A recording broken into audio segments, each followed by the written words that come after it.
en la nube. Ahí sí. Ya, ¿qué tal, don Brian Calderón? Gusto saludarlo, que es la única persona que tengo conectado ahí en línea. Espero que esté bien, espero que nos esté mirando desde su casita ahí. Y bueno, muy buenas tardes a todos los chicos también que están hoy día acá con nosotros. Bueno, nos volvemos a reencontrar nuevamente, con algunos ya me topé el día martes, ¿cierto? El martes que estuvimos entreteniéndonos ahí con el taller de electricidad. Menos mal que nadie hizo cortocircuito, si no, habría tenido que justificar después, ¿ya? Así que nos volvemos a encontrar.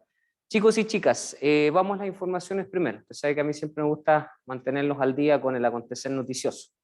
Bueno, lo primero decirles que nosotros la próxima semana tenemos evaluación. Ya tenemos evaluación, nuestro segundo certamen online. Estuve pensando, para que entiendan que igual me doy a veces tiempo para pensar y reflexionar un poquito. La próxima semana, como tenemos certamen, estuve pensando porque la clase, la vez pasada, cuando tuvimos el certamen 1, tuvieron que venir, ¿se acuerdan? Yo no sé si los días jueves tienen que venir a otra clase aparte de la mía. ¿En la mañana viene alguno? Ya. Lo que pasa es que estuve pensando, como vamos a tener certamen, claro, van a tener que venir y como yo tengo pensado ver al menos esta clase y la otra, reforzar un poquito de dosificación, ¿verdad? Por ejemplo, ahí con la compañera lo vimos el semestre pasado, pero con ustedes, por lo que ustedes me comentaron, igual algo sabían, algo se acordaban, algunos no se acordaban nada. Entonces, estaba pensando que la próxima clase la dejáramos online, un poquito pensando en que está el certamen, y el certamen va a ser un poquito más largo, ¿ya? Va a tener un poco más de pregunta de desarrollo, entonces decía, mejor hacemos por lo menos la clase cátedra la hago online, ¿cierto? Y así los dejo en libertad para que todo el día puedan hacer el certamen. Yo siempre los dejo activos de las 8 de la mañana y esta vez lo voy a dejar activo hasta las 22 horas. Va a ir de 8 de la mañana hasta 10 de la noche. Vamos a dejar activo el certamen. Entonces, lo más probable, chicos, de igual forma les voy a confirmar vía mail, es que haga la clase online igual como la hice el jueves pasado, ¿cierto? Y haga solamente la cátedra, ya para así un poquito dejarlo más en libertad y respirar con el tema del certamen online, porque claro, estaba pensando que me pasó, que para el certamen 1 varios andaban así como bien apurados, muchos no vinieron a taller ese día, muchos no estaban concentrados con lo que estábamos haciendo, entonces para no levantar una carga adicional, vamos a dejar ese día para el certamen y igual voy a hacer clase online, pero sería solamente la parte de la cátedra, que va de las 14:30 hasta las 15:40, si no me equivoco. Siempre me pierdo un poquito en los horarios. ¿Les parece? Así que eso igual lo voy a informar vía correo para que lo tengan presente y así también, insisto, damos las horas para que puedan resolver de forma tranquila el certamen. ¿Ya? ¿Parece? Igual voy a mandar un correo para informarle, por caso suyo también, para que sepa desde ya que no tiene que dejar el próximo, pero sí el subsiguiente. ¿Ya? ¿Por qué? Porque hoy día tengo considerado un taller, no sé si les dije, ver un poquito de, vamos a ver cálculo hoy día. Hoy día no vamos a hacer mucha cuestión práctica, vamos a ver cálculo hoy día, ¿ya? Que es más que nada repasar lo que vi la clase pasada. ¿Por qué? Porque dentro de la experiencia taller, que es lo próximo que se nos viene ya, van a tener que realizar hormigón in situ, o sea, meter las manitos, como digo yo.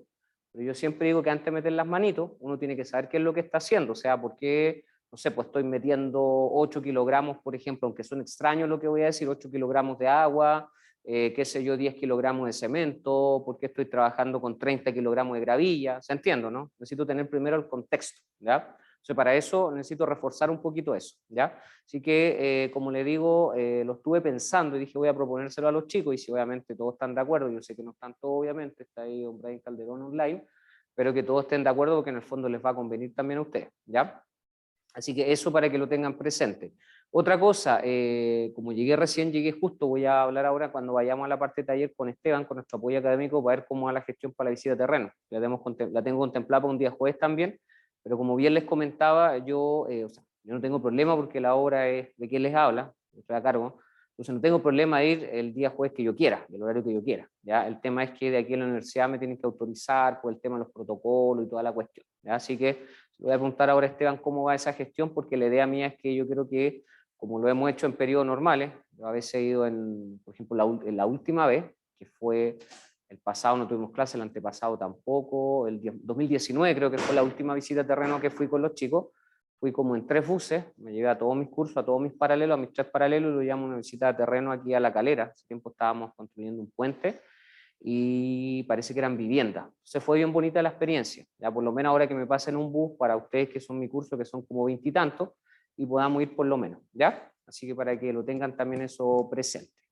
Independientemente que que usted me preguntaba, ¿cierto?, el tema de la fase, podemos hacer eso en fase 4, fase 3 y hasta en fase 2. Como no es fin de semana, entonces no hay problema. Ya, si estamos en fase 1 ya las cosas cambian, ¿ya? Así que, bueno, de las comunas que vienen ustedes, ninguna pasó a fase 3, ¿cierto? Ustedes, los Andes, se mantiene igual, Talca, no sé cómo está, se mantiene, están en fase 4, ya. Los demás creo que son de acá de la zona, por eso no les pregunto a los demás, ¿ya? Entonces, la idea es que, en el fondo, como les digo, todas las cosas, pasen nomás chicos adelante, pasen. La idea es que todo se mantenga tal cual. Ojalá Dios permita que en el fondo, como digo, la cosa no suba tanto y se mantenga tal cual, ¿ya? Eso es entonces. Y como les digo, ¿qué nos estaría quedando? La semana subsiguiente, porque la siguiente es certamen, la subsiguiente vamos a tener la disertación. Le mandé a su correo la pauta que le estaba debiendo con respecto a la preparación del Power y un informe adicional que tiene que enviarse también. No sé si lo vieron. Lo mandé hace poquito, de hecho antes el de la oficina, ¿ya? Sí, espero que lo hayan visto y para que también a eso se ciñan, ¿ya?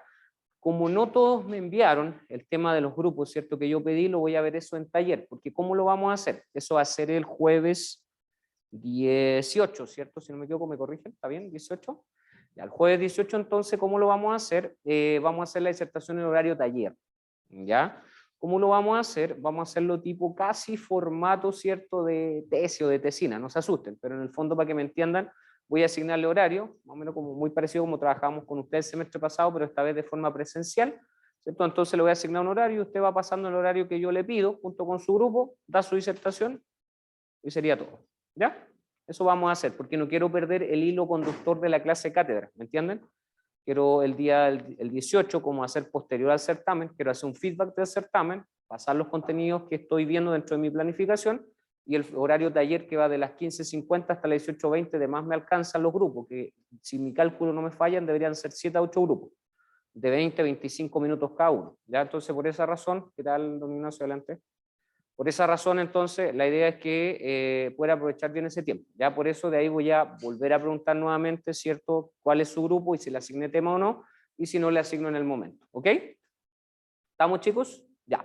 Eso entonces para que lo tengan presente. ¿Ya?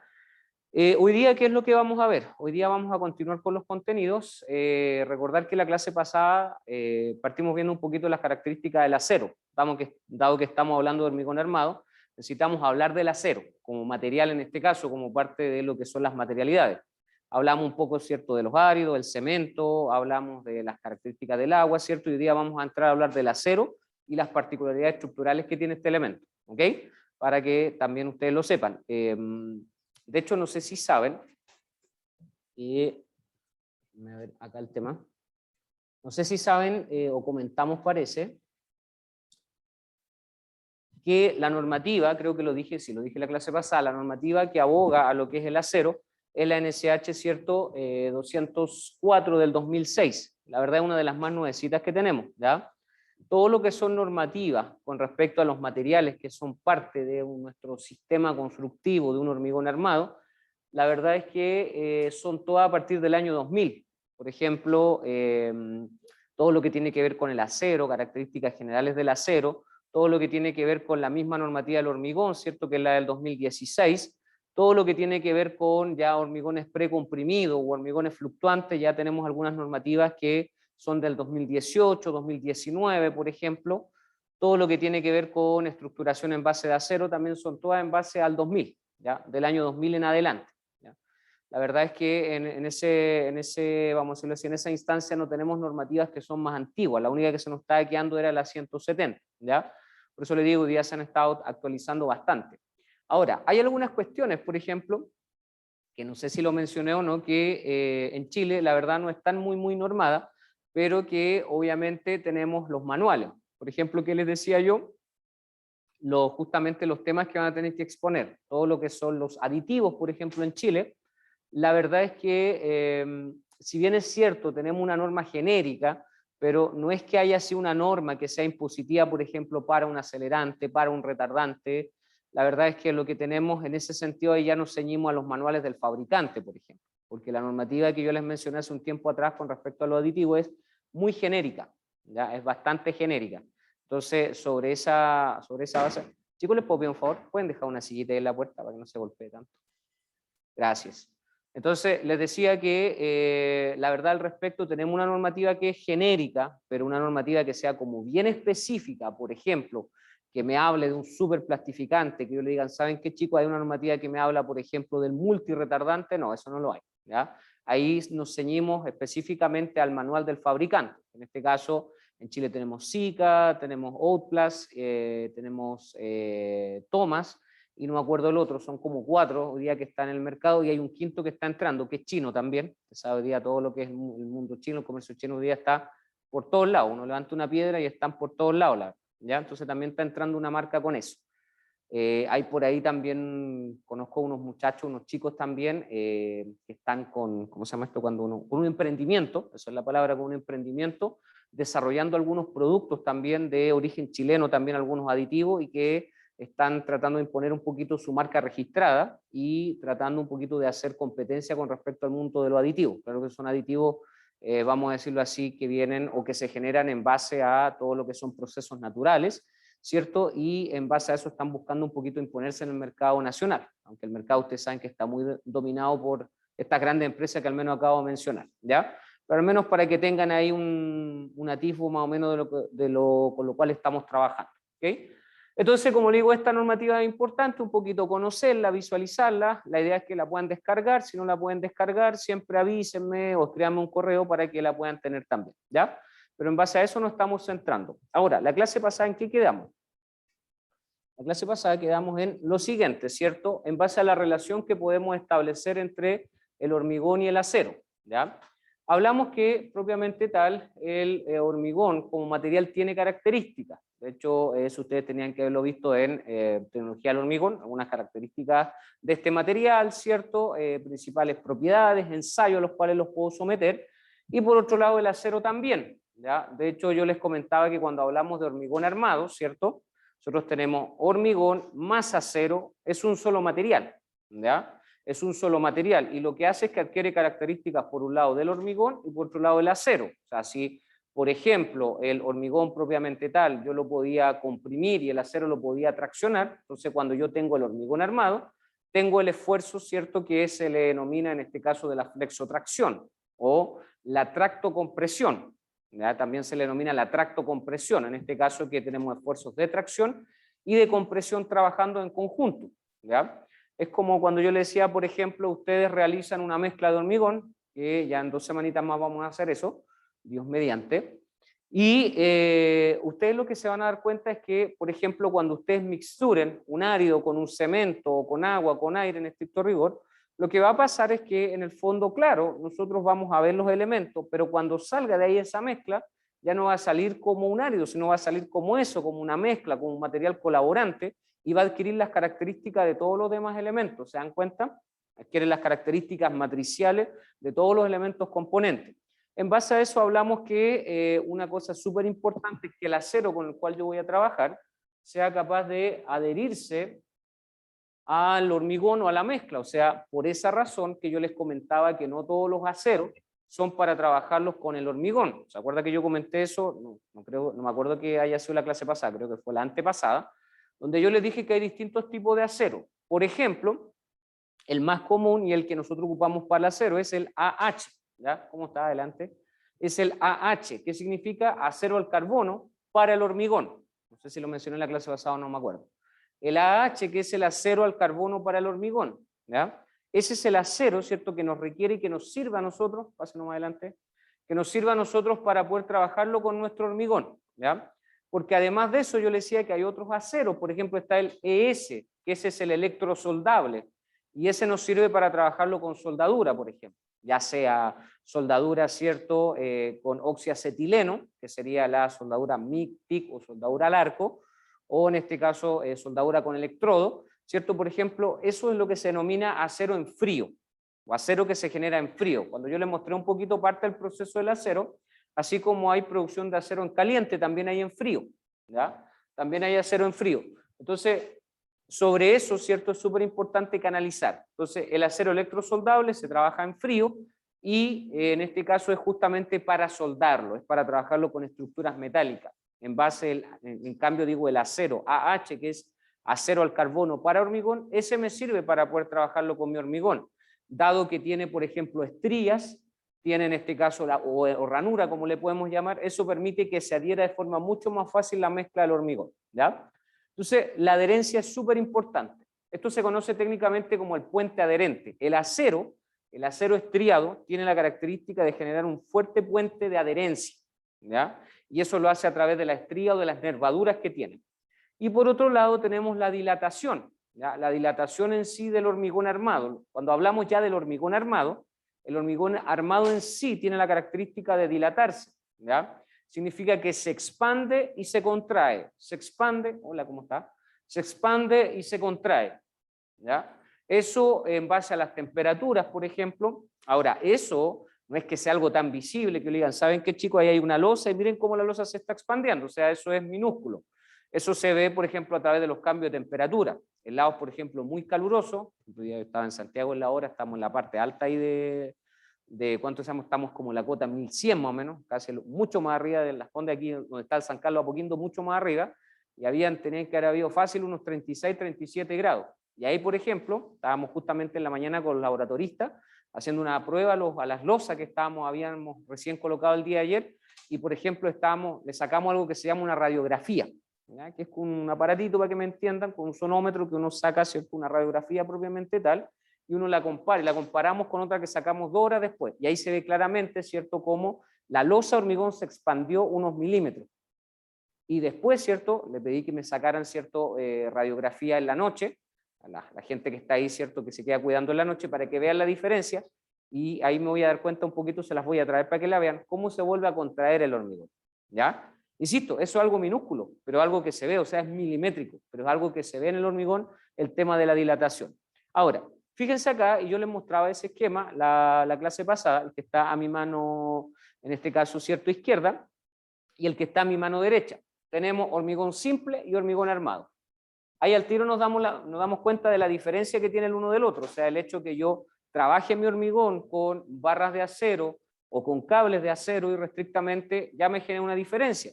Si yo coloco una carga P o una carga puntual, la mayoría de ustedes me imagino que tuvo algún ramo de estructura o estructuras metálicas, por ahí se acordará lo que son los tipos de carga, lo que son las cargas puntuales, por ejemplo, que es una carga específica que cae sobre la viga, y eso lo que hace es que me genera una repartición de esfuerzo, las cargas puntuales. Por ejemplo, es una carga puntual X, y al caer directamente sobre una viga de hormigón, ¿cierto?, se genera un colapso inmediato. En cambio, cuando yo a mi viga de hormigón, por ejemplo, le adiciono enferradura o armadura, lo que va a ocurrir es que va a adquirir la característica del acero. ¿Cuál es la característica del acero? Eso lo he dicho yo anteriormente, que en este caso el acero se deforma. ¿Te acuerdas que lo comenté eso en clase? Es lo que se llama el gráfico de esfuerzo-deformación.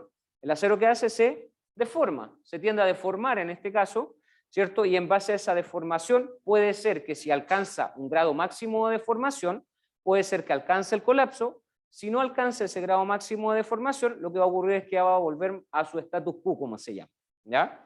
En este caso, ¿cierto?, vemos que levemente la barra de hormigón armado recibe la carga, de alguna forma tiende a deformar, pero esa deformación es leve y eso genera un pandeo, ¿cierto? Se llama pandeo técnicamente hablando, y ese pandeo, ¿cierto?, ocurre que como no fue tan grande el esfuerzo, vuelve a su punto normal.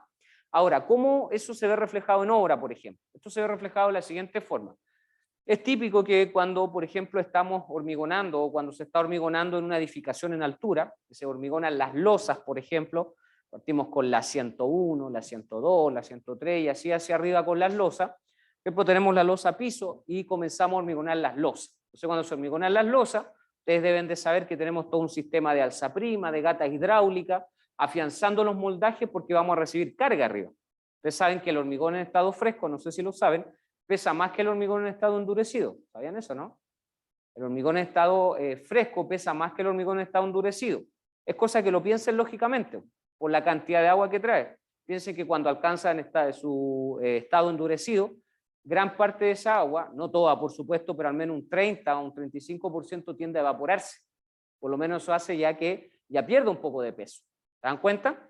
Entonces, al estar en estado fresco, claramente el peso es mucho mayor. Entonces, a veces ocurre que no se hace bien el dimensionamiento, o nuestros queridos amigos, los calculistas, mis queridos colegas, ¿cierto? A veces no se genera bien el cálculo, entonces no se genera bien la cantidad de alzaprima, de gata hidráulica, Y a veces pasa eso, lo que está allá en la imagen, que se tiende a pandear levemente. Entonces ahí tienen que ir los trazadores, ¿cierto?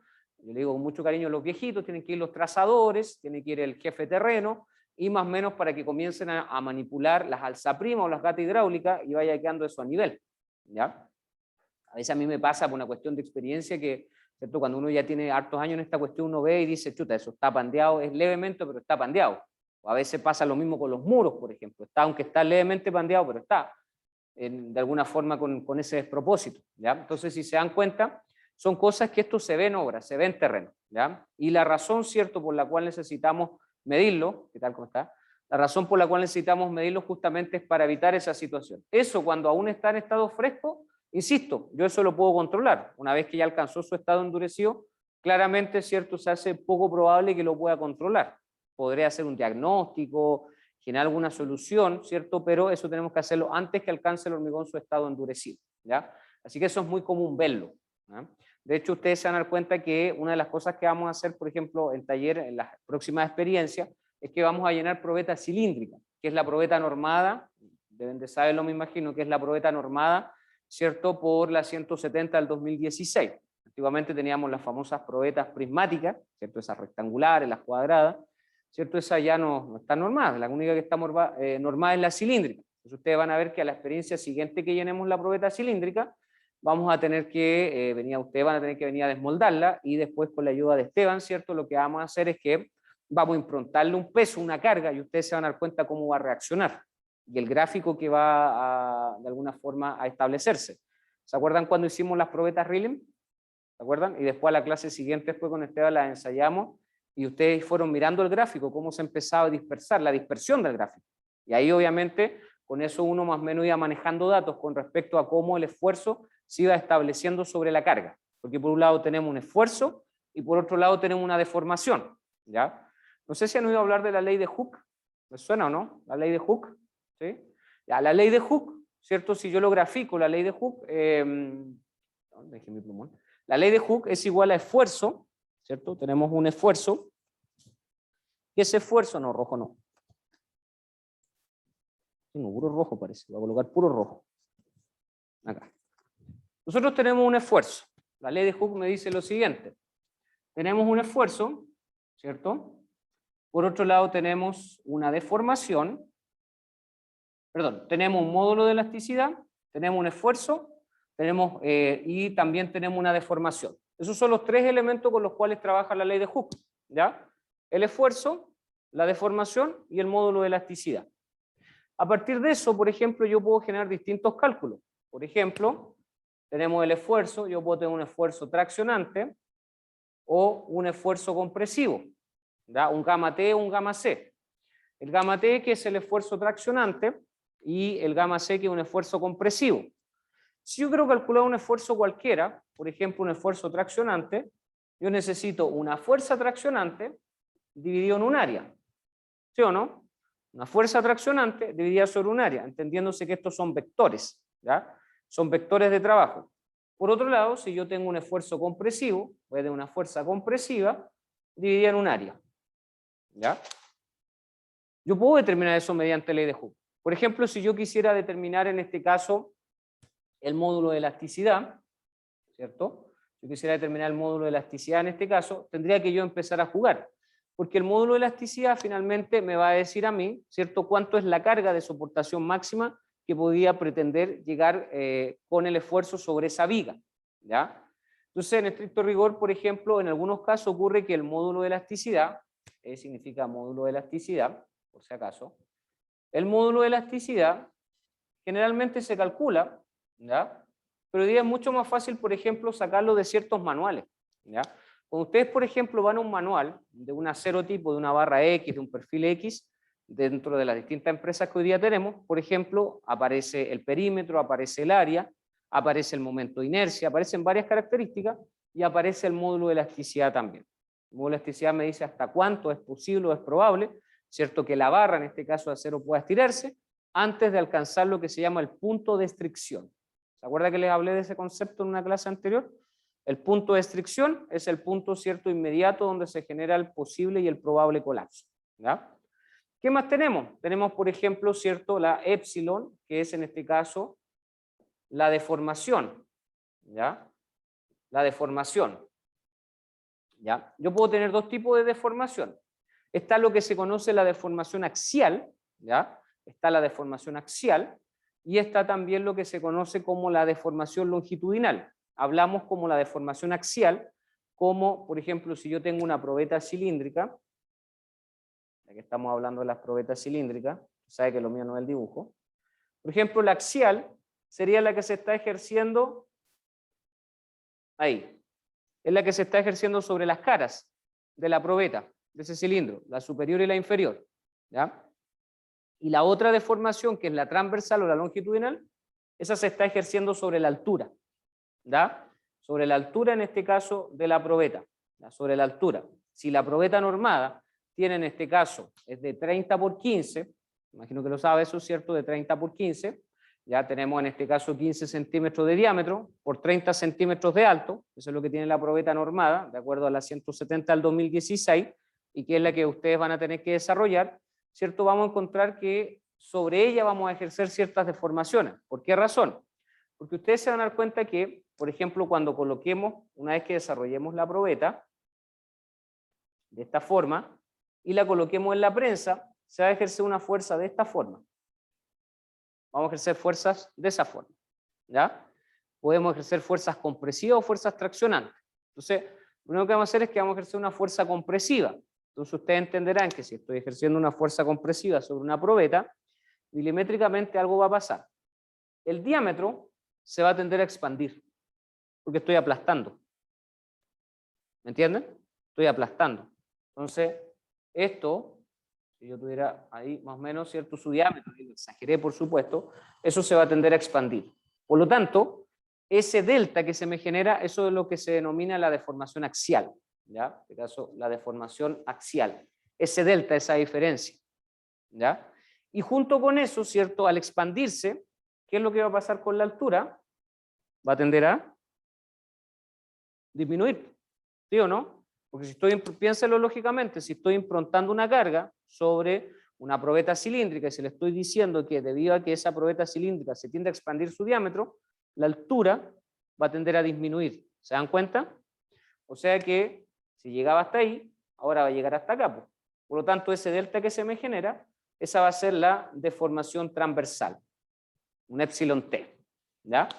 Eso es lo que se genera, ¿cierto? Cuando nosotros, por ejemplo, aplicamos la ley de Hooke sobre lo que estamos conversando. Y de eso vamos a hablar un poquito acá, al menos estoy haciendo hoy día en introducción, una pincelada, pero eso vamos a hablar un poquito del esfuerzo que se genera y cómo yo la puedo calcular mediante la ley de Hooke, que es bastante fácil, ¿ya? Cuando le hablé de la ley de Hooke, me alegro porque varios más o menos se acuerdan, la ubican o la conocen, porque aquí le vamos a dar una aplicación práctica también, ¿ya? Porque nos ayuda un poquito, modelos científicos, matemáticos como estos nos ayudan un poquito para entender obviamente el tema de los esfuerzos, ya que la ley de Hooke me ayuda a entender los esfuerzos normales. Cuando yo hablo de esfuerzos normales, estamos hablando de dos principalmente, tracción y compresión, ¿ya? Nada más. La ley de Hooke me sirve para trabajar con esos esfuerzos normales, tracción y compresión. Alguien se preguntará, bueno, ¿y qué pasa con los demás esfuerzos? Cisalle, ¿cierto? El corte y otros más, nos vamos dando cuenta que obviamente todo eso se contrapone. Don Brian y don Claudio. Ya, perfecto, chicos, miren, voy a hacer lo siguiente, voy a cambiar un poco. Es el 5. 5, y ahí chicos, para que vean. Me había olvidado ustedes solo. Entonces, nos damos cuenta que en estricto rigor, ¿cierto? La ley de Hooke tiene una aplicación práctica para eso, ¿ya? La ley de Hooke tiene una aplicación práctica para eso. Insisto, por un lado tenemos el esfuerzo, el módulo de elasticidad y la deformación, ¿ya? Con esos tres al menos vamos a trabajar. De hecho, cuando nos toque hacer la rotura, la prueba de rotura de las probetas cilíndricas, se van a dar cuenta que se va a ejercer una deformación, el gráfico nos va a dar el módulo de elasticidad de forma autónoma en base al esfuerzo. El esfuerzo es el que de alguna forma le vamos a colocar mediante el prensado también. Y lo mismo va a pasar después, dentro de la última experiencia que vamos a realizar, que es cuando tengamos que ir a recoger testigos. Vamos a recoger testigos aquí, todos los años hacemos lo mismo. Vamos a recoger testigos aquí a donde está el Departamento de Prevención de Riesgos, se van a dar cuenta porque está lleno de orificios. ¿Cierto? Me voy a recoger algunos testigos y los vamos a ensayar también. Y ahí vamos a ver un poquito el tema de la resistencia, ¿ya? Eso también es importante canalizar. ¿Queda claro, chicos? ¿Están aquí en presencial y los que están desde sus casas? ¿Pudieron ver ahí la pizarra o no? ¿Sí? Me escriben, por favor, chicos, para saber. Ya. ¿Qué otro proceso es importante conocer? ¿Ya? Después de toda esa introducción, ¿cierto?, que le dediqué, es importante conocer. Por ejemplo, que el acero, perfecto, don Brian. El acero, en este caso propiamente tal, muchachos, como material, si bien es cierto, tiene amplias ganancias, tiene harta ganancia, ¿ya? Tenemos hartas ganancias con el tema del acero, pero hay algunos efectos que son un poco negativos y que tenemos que conversarlos también, ¿ya? O adversos, llamémoslo así. El hormigón como material, la verdad es que también tiene características, pero tiene algunos efectos que son adversos. Por ejemplo, no sé si han oído hablar de ese concepto, la carbonatación, ¿ya? No sé si antes habían oído hablar de ese proceso o de ese efecto, mejor dicho, la carbonatación, ¿ya? La carbonatación, como tal, muchachos, es algo que debemos de saber que puede ocurrir específicamente en los aceros, ¿ya? Puede ocurrir y es algo que necesitamos nosotros evitar. Entonces, vamos a decir que la carbonatación tiene que ver, como bien se señala ahí, con un proceso en el cual la humedad en este caso en sí, del acero, ¿cierto?, va a actuar, mejor dicho, más que la humedad del acero, la humedad que está presente en el hormigón, hablemoslo así, en el hormigón armado, que es la cantidad de agua necesaria que yo requiero para preparar mi mezcla, ¿cierto? Actúa sobre el hormigón, bla, bla, bla, y todo lo demás, ¿cierto? Pero ocurre que a veces se trabaja con una cantidad superior de agua a la establecida, ¿ya? Por ejemplo, el otro día estaba, no era acá, pero estaba en otro lado donde hago clase, los chicos tenían que preparar una dosificación, estábamos ok, todo listo, les di las instrucciones, ¿cierto?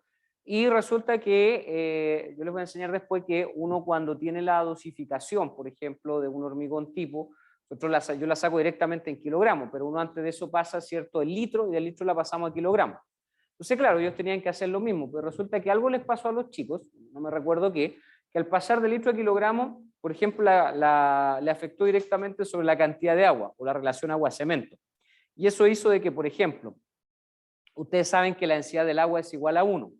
Entonces, no sé, pues le había dado, qué sé yo, tenía que haberle dado algo así como 8 litros de agua, lo que son 8 kilogramos, que es lo mismo, y a los chicos no sé por qué les dio 15. ¿Ya? Yo obviamente estaba ahí mirando atentamente porque mi labor era chequear. Alguien miraba, ¿por qué lo dejó hacer? En el fondo yo estaba chequeando, ¿ya? Estaba chequeando. Y claro, después cuando empezaron a sacar el hormigón, lo primero es que le dio un hormigón demasiado fluido. De hecho, el cono todavía me acuerdo que les dio 13, el cono 13. Idealmente siempre nos tiene que dar un cono que vaya entre 8 a 10. Ahora, en estricto rigor no es un mal cono. Lo que pasa es que un cono como ese, por ejemplo, me serviría para un chocolate, por ejemplo, que es un hormigón proyectado. Y ellos estaban preparando un hormigón estructural, o sea, tenía que haberles dado, si no les daba entre 8 y 10, tenía que haberle dado entre 3 a 7 aproximadamente, que es un hormigón estructural bueno, ¿ya? Más o menos para un G25. Entonces, claramente les dio fluido, y claro, les pasó que cuando comenzaron a llenar el moldaje que teníamos listo, que estaba con enfierradura, le ocurrió que al empezar a llenarlo, ¿cierto? Lo llenaron, todo lo demás, les dije, obviamente le hice ver los errores, yo le dije, pero dejémoslo así, vamos a verlo, ¿cierto? La próxima semana a ver cómo está eso. Ya, dicho y hecho, llegamos, desmoldamos, ¿cierto? Hicimos de alguna forma el desmolde, o el desencoframiento, sacamos el encofrado, y claro, dejamos una parte superior de la armadura de la enferradura para poder visualizar cómo estaba. Y fíjense que a la semana, a los 7 días, ya cuando se presenta la resistencia inicial del hormigón, ya la enfierradura se había comenzado de alguna forma, a generar este proceso de carbonatación. Ya se había comenzado a oxidar levemente. ¿Y eso por qué razón? Porque era un hormigón, insisto, que tenía una sobresaturación de agua, ¿ya? Por eso es muy importante saber que cuando generamos, por ejemplo, una dosificación, una mezcla de hormigón, trabajar con las cantidades de agua justa y precisa. A veces, por ejemplo, se hace una mezcla de hormigón manual en obra, y a veces se dan las dosificaciones, la gente sabe, pero algo falla y empieza yo siempre digo el viejito con mucho cariño, empieza a decir, ya jefe, no, mire, si agreguémosle más agua, vamos con más cemento, y van jugando agua y cemento.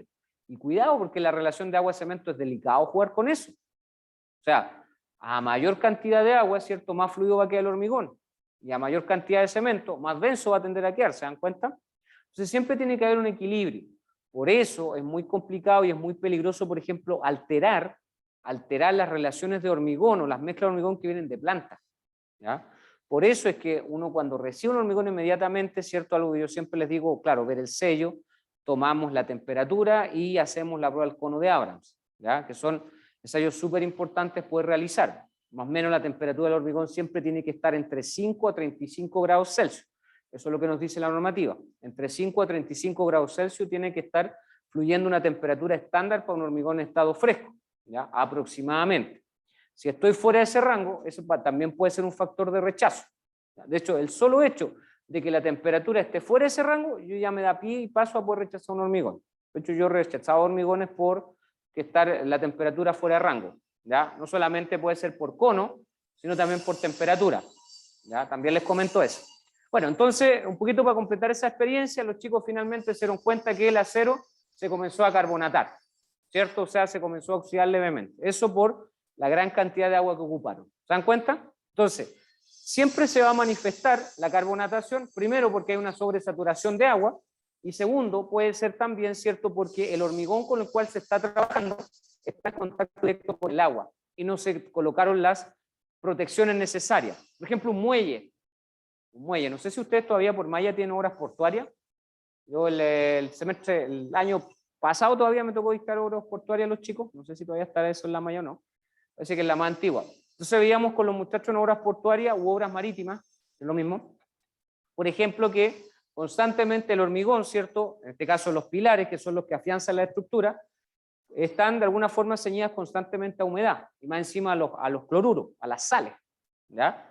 Entonces, claro, ahí en ese caso, como constantemente está bajo un proceso de humedad, lo que hay que hacer es que hay que estar, en este caso, ¿cierto?, de forma pertinente en este caso, ¿cierto?, poniendo atención ahí vuelvo 9, de forma pertinente hay que estar colocando atención, ¿cierto?, con respecto a la barrera, ¿cierto?, de protección necesaria para evitar esa humedad, ¿ya? Ahora, respondiendo a su pregunta, ahí ¿quién fue? Don Brian, respondiendo a su pregunta, claro, vamos a decir que fue un tema de unidad, puede haber sido, o más que eso, fue un error en la dosificación, don Brian. Eso fue, un error en la dosificación, respondiendo a su pregunta que no la había visto, ¿ya? Volviendo al tema, les decía en estricto rigor, muchachos, que uno siempre, cuando está en contacto directo con el agua, siempre tiene que colocar las barreras de protección necesarias. Por ejemplo, cuando se trabajan con obras portuarias u obras marítimas, lo que se hace es que los pilares internamente al acero se les coloca de alguna forma una protección, unas barreras de protección, ¿ya? Barreras de humedad se llaman, es una especie de cortina, los viejitos le dicen la alfombra, y se recubre obviamente la enfierradura. Y eso evita que la humedad o las sales puedan penetrar obviamente sobre el acero. ¿Se dan cuenta? Tenemos distintos elementos de protección en ese caso. Ahora, ¿por qué es tan complejo? Porque estos elementos, los que se conocen como iones cloruro, esos son los principales elementos que dañan o que van a actuar directamente sobre el acero. De hecho, ellos son los que producen la corrosión, ¿ya? Los iones cloruro son los responsables de la corrosión. ¿Qué es lo que comienzan a hacer? Comienzan, para que ustedes me entiendan, a carcomer el acero. Como las termitas, ¿cierto? Cuando carcomen la madera, acá pasa exactamente lo mismo. Ahí tenemos una infografía, más o menos, para que se den cuenta cómo trabaja esto.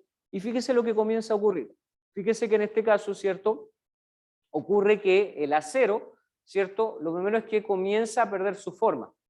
¿Se dan cuenta? Comienza a perder su forma, por razón de que en este caso los iones cloruro comienzan a penetrar, en este caso en el acero o en la barra de acero propiamente tal, y eso provoca, primero se generan poros o cavidades, y esas cavidades, a medida que va penetrando los iones cloruro, se comienzan a expandir, hasta que llega un momento, ¿cierto?, que ya obviamente la forma con la cual nosotros conocíamos la barra de acero se transforma totalmente, ¿ya? Y hasta que llega el momento, ¿cierto?, que cambia su coloración. El hecho de que el acero, por ejemplo, cambie su coloración a un color parduzco o amarillento, ¿cierto?, eso me dice que ya comenzó una etapa de oxidación inicial. A medida que va avanzando y va tomando un color rojizo, más oscuro, ya tenemos una etapa de oxidación ya final o crítica, que se llama. Ya es una etapa de oxidación crítica. Pese que hay algunos productos hoy día, para que podamos salvaguardar, y aunque el acero se esté oxidando, hay algunos productos que me permiten, comillas, rescatar las barras de acero, pero son soluciones a mediano y corto plazo, no son soluciones a largo plazo, ¿ya? O sea, si ustedes me preguntan, ¿y esas soluciones sirven, por ejemplo, para ayudar a la expansión de la vida útil del acero? No, son soluciones a mediano y corto plazo. Y lo otro, ¿cuándo puedo improntar esas soluciones? Cuando tengo una oxidación inicial, ¿ya? Porque ya si la barra de acero tiene una oxidación terminal o a nivel medio, no me sirve, ¿ya? Entonces, por eso le digo, siempre es súper importante ver, por eso yo siempre digo, ¿con qué tipo de clima vamos a trabajar? ¿Cuáles son los recuerdos que hay que tener? ¿Ya? Preguntar bien en este caso, ¿cierto? ¿A qué nos vamos a enfrentar? No sé si ubican ustedes San Antonio. No tengo aquí a nadie en San Antonio, parece que nadie viene de San Antonio. El otro paralelo parece usted. Ya. En San Antonio, si me acordaba que él tenía alguien. En San Antonio, por ejemplo, ahí se está remodelando. ¿Ya? Hay una obra importante ahí el puerto de San Antonio.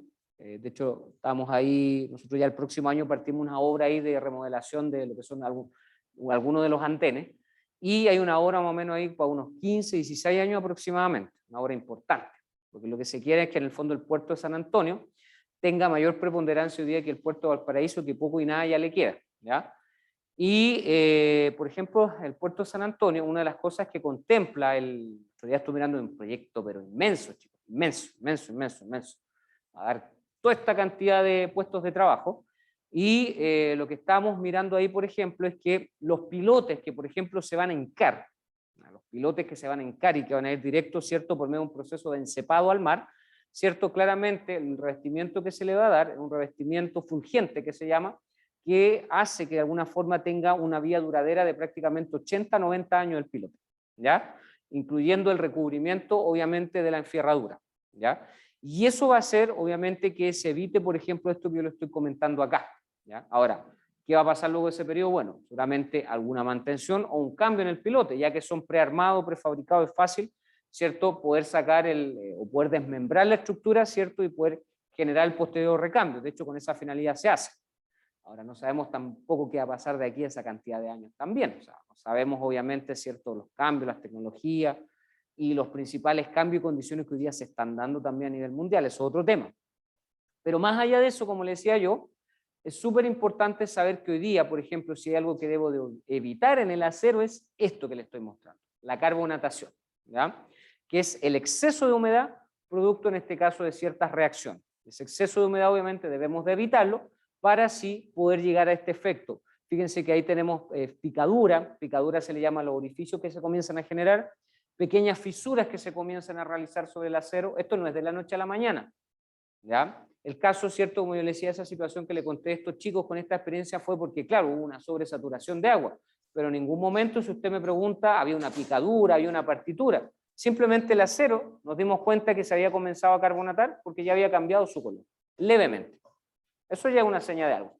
Pero ya cuando comenzamos a ver picadura, fisura, cuando comenzamos a ver ya, cierto, que hay ciertos espacios que se generan, entonces ahí ya es más complicada la cosa y ahí es muy complejo poder hacer algo. ¿Cuándo puedo hacer algo? Cuando recién la barra de acero está cambiando de color. Ahí se puede hacer. Puedo impregnar, hay soluciones impregnantes y todo lo demás. Pero luego de eso, ¿cierto? No hay nada que pueda hacer. ¿Ya? Ya, ok, soy Cristina, no hay problema. ¿Queda claro entonces, muchachos? Disculpen que estoy hablando para allá y para acá, para allá y para acá. Entonces, tengo que estar pendiente para que no se me vayan a quedar atrás los chicos. ¿Queda claro entonces esa relación, lo que le estoy comentando? ¿Sí? ¿Entienden? Ya, perfecto. El tema del acero, insisto, nos da muy buenas propiedades al hormigón, nos permite trabajarlo de una muy buena forma, pero siempre hay que tomar los cuidados pertinentes. De hecho, por eso yo siempre les digo, la pega de ustedes en obra, ya sea como técnico o como ingeniero, va a ser supervisar y controlar. Hará lo posible que estas cuestiones no pasen. Por eso, cuando se hace hormigón in situ, el acero, por ejemplo, las barras de acero, como muchas veces me ha tocado verlo y muchas veces, cierto, dar el tirón de oreja necesario, a veces, por ejemplo, lo típico que ocurre es que traen las barras de acero y las vamos dejando al aire libre, a la intemperie. Y eso no puede ocurrir. Ustedes saben que el suelo, en estado natural, está húmedo. Entonces, ¿qué pasa si ustedes la dejan ahí? ¿Cierto? Va a llegar el momento que se van a comenzar a oxidar. Entonces, siempre hay que salvaguardar sobre todo las barras de acero. ¿Ya? Importantísimo eso. Hoy día, por ejemplo, ¿qué es lo que se está trabajando mucho? Yo les comentaba hoy día, por ejemplo, los prefabricados, los prearmados. El hormigón prefabricado, porque hoy día claramente viene listo el bisel, viene lista la cara. Algunos de ellos traen, ¿cierto?, las enferraduras, las armaduras listas, ¿cierto?, para poder generar las conexiones a través de sistemas conectores y quedan enganchadas inmediatamente, ¿ya? Con eso evito también el hecho de tener material, por ejemplo, en obra y todo lo demás, ¿ya? Pero sobre eso, ¿cierto? También hay que tener mucho cuidado con que nos vaya a ocurrir esto a nuestro acero. Y eso hay que chequearlo, de hecho, eso se chequea comúnmente. Ahora, por otro lado, yo les decía que el acero no es que, no es que yo le llego y le compro acero al proveedor. Mi proveedor, él también tiene que generarle ciertos procesos de calidad al acero. ¿Ya? Ustedes saben que hay ciertos procesos de calidad en el acero y en base a eso, ¿cierto? Yo también tendré que tener muchas veces esos estudios. A veces, por ejemplo, ya que les hablé antes de las radiografías, se piden radiografía de los aceros, ¿sabían? Por ejemplo, esa fotografía que está ahí, ¿cierto? Se ve en forma 3D y yo puedo generar una radiografía. Se genera con un espectrómetro, y uno saca una fotografía, ¿cierto? Pero que es con ampliación y me permite ver de forma microscópica cómo está trabajando la barra de acero. Entonces yo puedo tener radiografía. Ahí, por ejemplo, hay ciertas obras donde voy a trabajar con hormigón estructural y que se nos pide radiografías, por ejemplo. ¿Ya? Por ejemplo, el tema del puerto San Antonio que les hablaba, estaba viendo las especificaciones técnicas y se pide en este caso radiografía de al menos todos los tipos de aceros estructurales con las cuales se van a trabajar. Fíjense. ¿Ya? Y eso es porque en el fondo se quiere, se está hablando que se va a trabajar en un proyecto serio, pero un proyecto que es tremendamente estructural, o sea, estamos hablando que las cargas que se van ahí a emplazar son bastante importantes. Por eso les presento el caso del puerto San Antonio, que es el más cercano que yo tengo al menos. ¿Ya? Y así otras obras de otra índole también. Entonces, importantísimo evitar que esta situación, muchachos, pueda generarse, ¿ya? En cuanto dependa de nosotros, por supuesto. ¿Ya? ¿Entienden? Los que están conectados online. ¿Qué cosa? Así es. ¿Quién me preguntó eso? Así es, señorita. Esa es la idea. Va. Ya. Miren. Quiero mostrar esto otro porque también una de las cosas que vamos a comenzar a ver es el tema de la teoría de la sismoresistencia. ¿Ya? El acero, y hablemos del hormigón armado propiamente tal, es un material que en este caso nosotros debemos de trabajarlo y debemos de entender que es un material que está hecho y está diseñado justamente para trabajar de forma sismorresistente. Recuerden que ese es el concepto, sismorresistente. No sé, que le escuché el otro día decir antisísmico. Acuérdense que esa palabra no existe. Técnicamente esa palabra no existe, la palabra correcta es sismorresistente. Entonces, todo tipo de estructura de hormigón armado tiene que ser claramente sismorresistente. Esta fotografía es real, por si acaso. Es real, no es de otro país. Esta fotografía es de un edificio en Viña, que no voy a reservar el nombre, no voy a reservar la constructora, obviamente, porque de hecho a nosotros nos tocó ir a hacer una inspección de esto. De hecho, son fotografías reales, son del año 2010. ¿Se acuerdan que el año 2010 quedó el acabose con el tema, ¿cierto?, del terremoto? ¿Ya? Ojalá que no le haya tocado estar en un lugar cercano donde fue el terremoto, porque a mí sí me tocó estar bien cerquita del epicentro. Entonces, fijarse que, por ejemplo, si yo muevo acá con el cursor, fijarse y vamos a detallar lo siguiente. Miren acá la estructura, no sé si el mouse o no, así está, fíjese. Por ejemplo, hay un detalle. Ahí tenemos la columna, es una columna, ¿cierto? Tenemos los muretes, y fíjese que acá tenemos la armadura. ¿La ven o no? Ahí tenemos la armadura. ¿La logras ver bien? ¿Sí? Tenemos la armadura principal, tenemos la armadura secundaria o estribo, y tenemos por ahí unas cuestiones que pareciera ser que fueran las amarras. Pareciera. Entonces, fíjese, ¿qué es lo que a usted le llama la atención de eso? ¿Qué es lo que le llama la atención? ¿Por qué creen ustedes que se alcanzó ese punto? ¿Por qué creen ustedes que al menos esa fotografía de esa edificación tendió a colapsar? ¿Qué piensan? ¿Ya? ¿Ya? ¿Estuvieron mal hecho, dice usted? ¿En qué sentido, don Ignacio, mal hecho?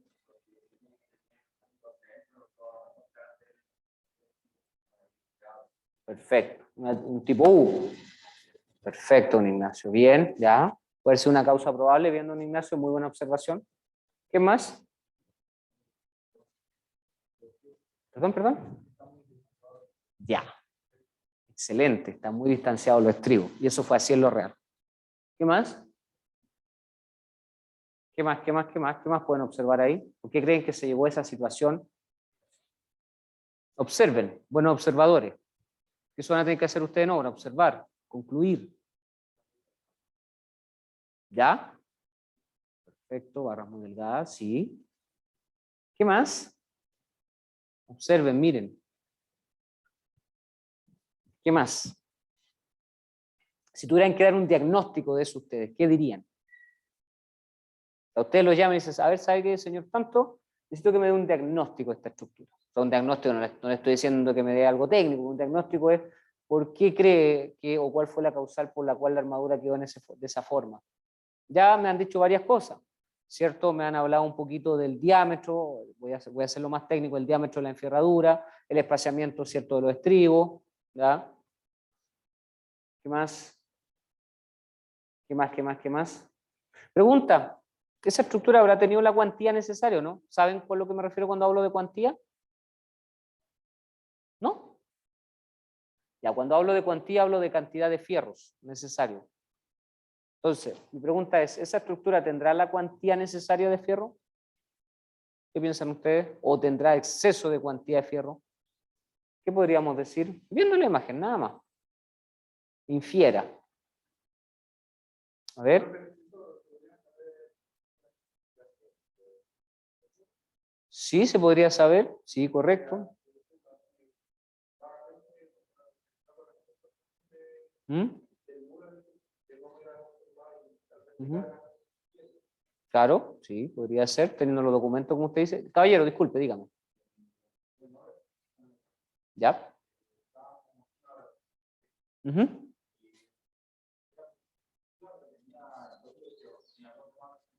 ¿Ya?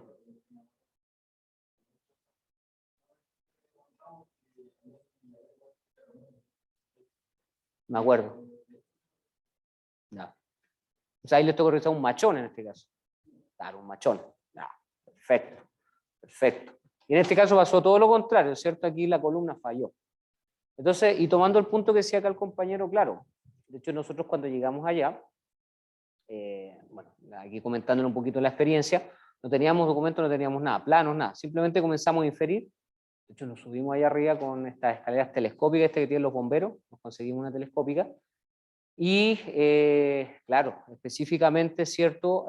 Aquí en este caso hubo una falta de cuantía. O sea, en este caso no se colocó la cantidad de fierro necesaria. ¿Cómo nos dimos cuenta de eso?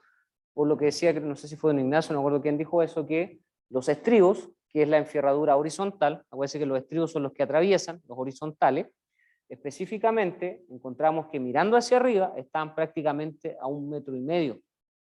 Los estribos, ¿me entienden lo que le estoy diciendo? Los estribos, estos son los estribos. Nosotros tenemos la armadura, voy a verlo así, ¿cierto? Voy a verlo de esta forma. Ahí, ¿cierto? Eso es algo así como eso, esa es la armadura, ¿ya? Para que se lo imaginen. Entonces, los estribos, que son estos, los que van acá, esos son los estribos. Los estribos, algunos que estaban a 1 metro y otros estaban a 1,5 metros. ¿Qué les parece? Parece que querían ahorrar fierro. O alguien se está, como diría por ahí, arreglando, bigoteando con el acero, como se dice en obra, ¿ya? Entonces, claro, claramente ese iba a ser un punto frágil. Claramente la falla iba a venir por ahí. ¿Se dan cuenta? Indagando después, ya como usted dice, con los planos en mano, ya con los planos, claro, efectivamente la armadura principal, recuerden que la armadura principal es, lo voy a mostrar acá para que los que están de sus casas lo vean, claro, por las reparticiones también, don Brian, bien. Bien, don Brian, usted tocó otro tema importante, el tema de las amarras. Nadie me dijo de las amarras, ¿cierto? Nadie acá habló. Las amarras también habían quedado mal hechas. ¿Qué son las amarras? La amarra, ¿cierto? Es lo que va aquí. Porque como bien decía don Ignacio, hay que con una U, ¿cierto? Y eso yo tengo que amarrarlo.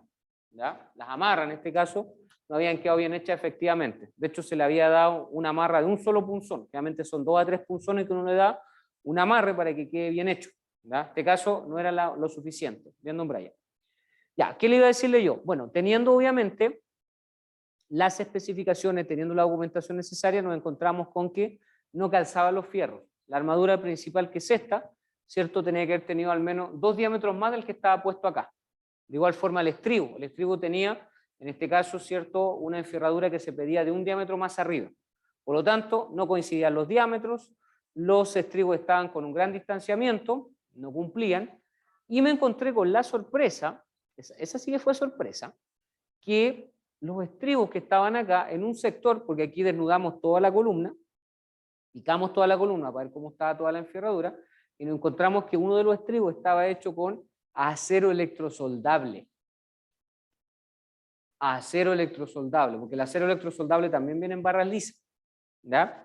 El acero electrosoldable también viene en barras lisas, que es el que me sirve para soldar. Imagínense, lo habían trabajado como para hormigón. ¿Qué les parece? Y por otro lado, las amarras. Muy mal hechas las amarras. Entonces, siguiendo todo ese tema, nos pusimos a hacer una investigación a fondo, ¿cierto?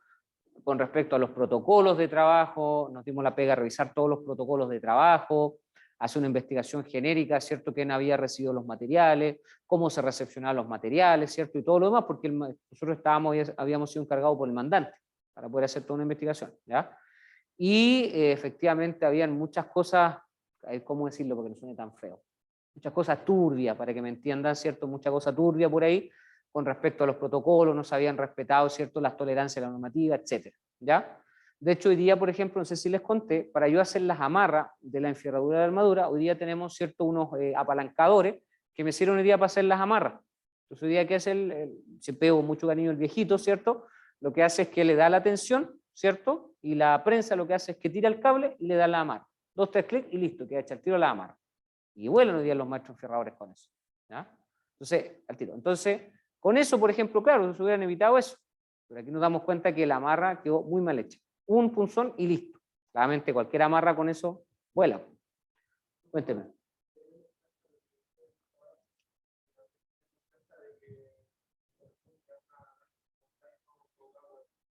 ¿Mm?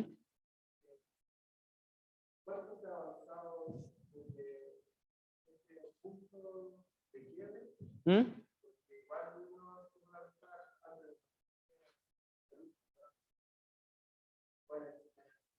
Uh-huh.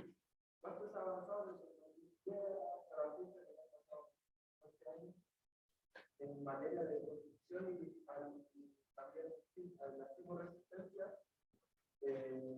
debido a los armados.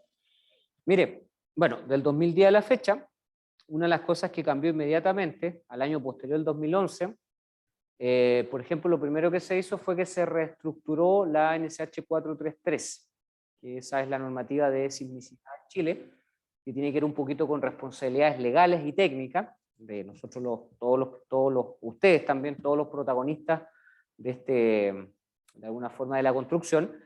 Y por otro lado, de ahí en adelante también se declaró que todo tipo de estructura de hormigón armado, como usted muy bien me pregunta, tenía que ser obligatoriamente armado sismo resistente. O sea, es una obligación que del 2011 en adelante, toda estructura que llámese hormigón armado, prefabricado, hormigón precomprimido, que traje un cable de acero, como sea que se llame esa cuestión, tiene que ser sismo resistente. Y para eso tiene que cumplir con ciertas pruebas y ciertas certificaciones también, ¿ya? Eso es por un lado. Segundo, por ejemplo, hoy día también hay una mayor exigencia, sobre todo en los chequeos de partida, en este caso, sobre todo de acero y de hormigón. Hoy día hay mayor exigencia, por ejemplo, incluso sobre el acero, ¿ya? En este caso, ¿cierto? Toda empresa que es fabricante de acero y al recibirla posteriormente y al proveedor enviarla, a la redundancia, hacia la empresa, es mayor la exigencia también de recepción, ¿ya? O sea, hay un mayor control también de calidad sobre los aceros. Por otro lado, también hoy día hay un mayor control también de calidad de las plantas de hormigón, a raíz también de que el 2016 la normativa se actualizó también, y eso hace que hoy día el control sea un poco más exigente en los materiales que van a conformar, por un lado, ¿cierto?, los hormigones armados. Y por otro, una vez que la estructura ya está lista y están dispuestas y antes de recepcionarla, también hoy día hay un mayor control también, ¿ya? La verdad es que ese control se genera un poquito porque hoy día la mayoría de las empresas que estamos en el rubro, la mayoría, me atrevería a decir prácticamente el 60, 65% hoy día trabajamos con protocolos de normas de calidad ISO, por ejemplo, ¿ya? Y de hecho hoy día, cuando se va a desarrollar una edificación a altura como esta, que esta es una edificación de 22 pisos, 22 niveles, ¿cierto? Hoy día se exige que, por ejemplo, esté sometida a alguna certificación, ISO u otra más. De hecho, hoy día ningún mandante que quiera levantar una edificación de estas características, hablemos de una edificación a altura, ¿cierto?, que es de este caso 5 niveles hacia arriba, vamos a decir hoy día todo tiene que estar certificado. Anterior a eso, antes del 2010, por ejemplo, no era necesario, no era obligatorio, no era exigible que hubiera una cierta certificación. Entonces, si usted me pregunta, ¿hemos avanzado? Sí, hemos avanzado, caballero.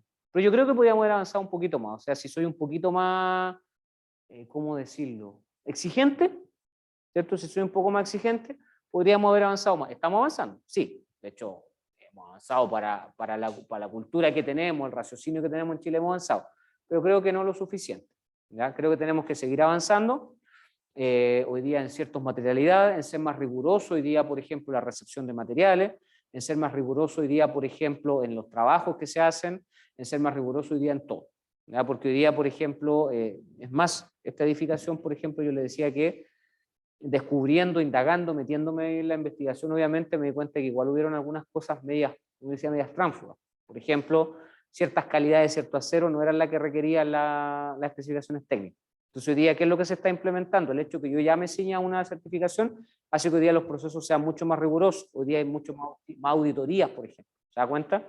Nosotros, en los proyectos que estamos llevando adelante, nosotros tenemos auditoría una vez por semana. Antes de eso, la auditoría sí es que existían.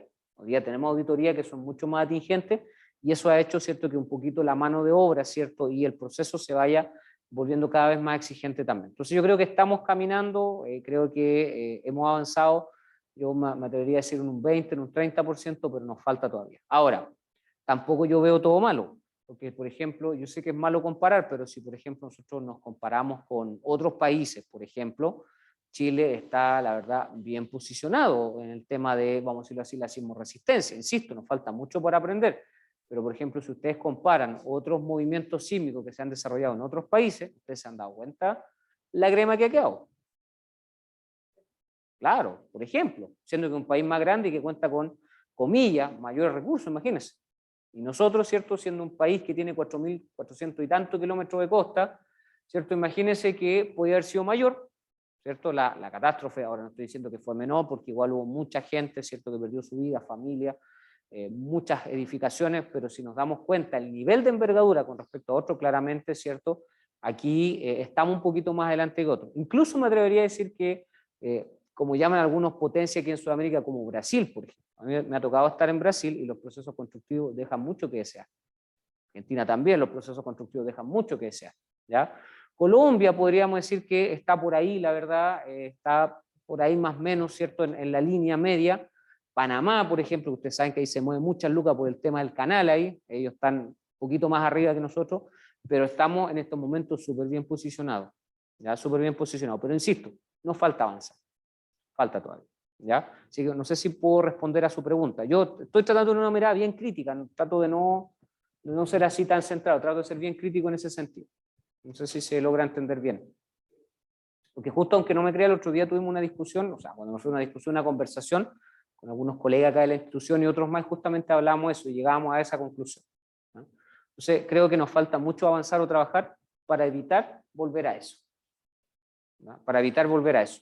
Sin ir más lejos, las edificaciones ahí en Alto Río, en Concepción, ahora sí voy a dar nombre, constructora Santa Beatriz, que hoy día ya no existe, los dueños no se andan por dónde, creo que por Turquía, ¿cierto? Eso fue lo que se vinieron al suelo para el terremoto del 2010, ¿cierto? Eso literalmente fue un edificio que colapsaron, ¿verdad? Y eso, bueno, ahí yo no estuve en pleno en la investigación, pero informado por otros colegas me comentaban que desde la fundación hacia arriba, por ejemplo, no se habían utilizado las calidades de hormigones necesarias, no se habían utilizado las calidades de acero necesarias, los hormigones se apuraron los fraguados en sobreexceso, se abusó de un sobreapuro, por así decirlo, y otros factores más que fallaron claramente, ¿ya?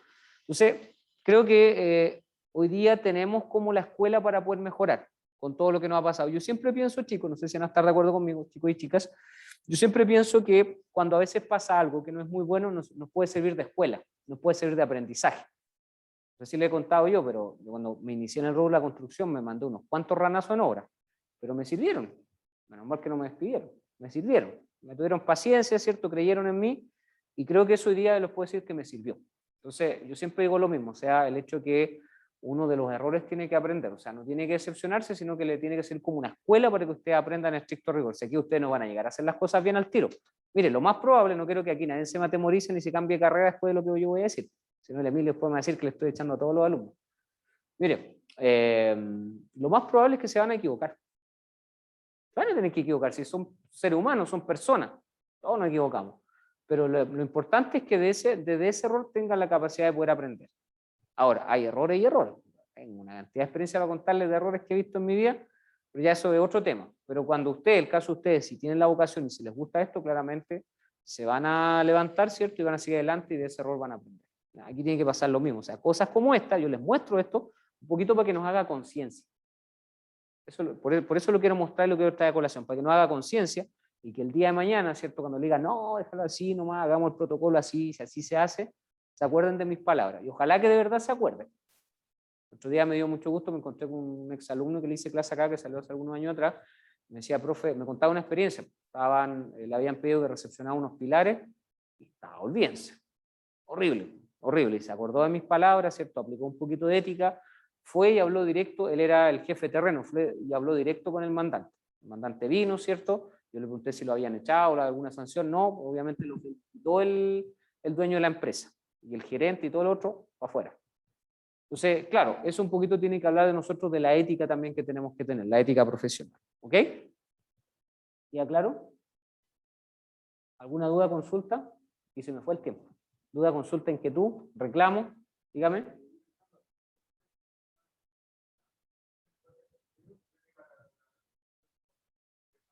Sí. Bueno, para eso lo conversamos, creo que con usted en tecnología del hormigón el año pasado, el semestre pasado, es que ahí existe lo que se llaman, por ejemplo, ahí hacemos uso de las barreras de humedad y las barreras de vapor, que se llaman. Son unos protectores en este caso para los hormigones, tanto para los hormigones como para la enferradura. Son unos emulsionantes que se aplican y que se protege la armadura. Se aplican y son bastante comunes, de hecho usted verá todas las construcciones que tenemos en el borde costero, el mismo Sheraton, por ejemplo, Sheraton Miramar, que es muy conocido, todavía justamente se le está aplicando había una faena de reposicionamiento, que es donde se vuelve a aplicar una vez al año, ¿cierto? Sobre todas las partes que están visibles de, obviamente, la edificación y se recubre. Y eso permite que, obviamente, no se genere ni la oxidación ni la carbonatación, ¿ya? Cuando no se ejercen esas faenas, claramente tenemos los resultados, ¿no? Pero eso se hace, eso es real y eso está normado también. ¿Ok? ¿Estamos claros, chicos? ¿Dudas, consultas, inquietudes? ¿Todo claro? ¿Ok? Dígame, don Ignacio. ¿Mm?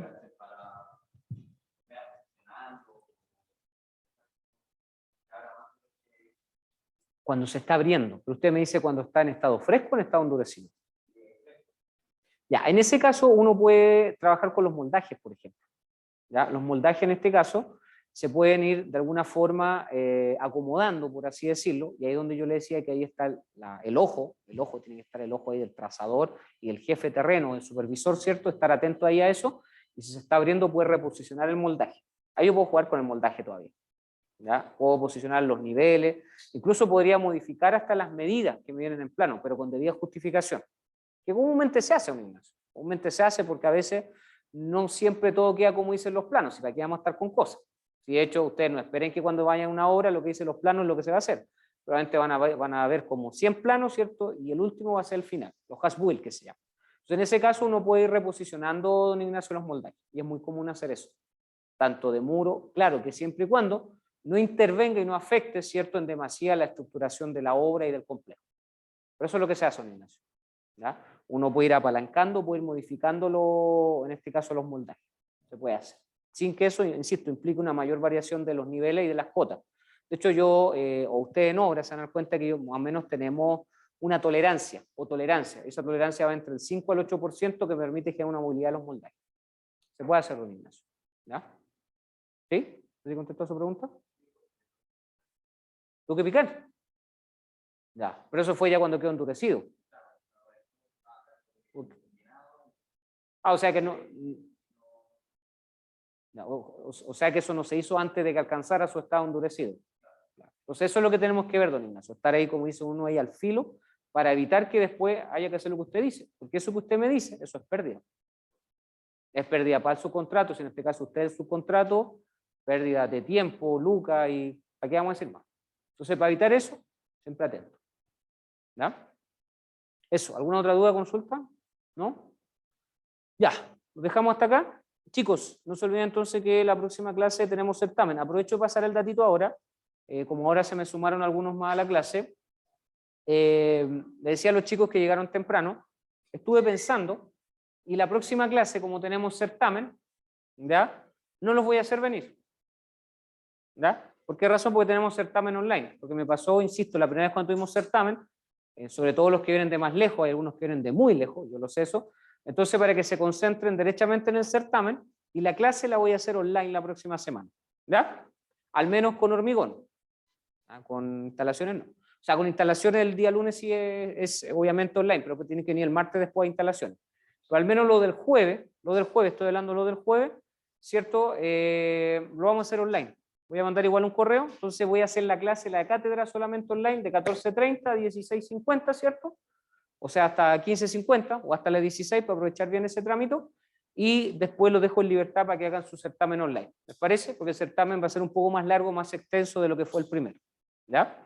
¿Estamos de acuerdo? Entonces eso implicaría que la clase subsiguiente, la del 18, nos volveríamos a ver por hormigón y ahí tendríamos la disertación. Y la disertación la vamos a hacer en horario de taller. ¿Ya? No la vamos a hacer en horario de cátedra, para aprovechar bien ese punto de inflexión que tenemos ahí. En taller después voy a ir viendo cómo van con los grupos, si lo organizaron o no, ¿cierto? Y si ya obviamente tiene los grupos, ya mandé la pauta y vamos a organizar los horarios. ¿Ya? ¿Estamos claros? ¿Sí? Ya, me quedo entonces ahora con el grupo 2, parto en 10 minutos más con el grupo 2 y después sería el grupo 1. ¿Ya? Ya chicos, nos vemos un ratito más. Vamos a cerrar acá.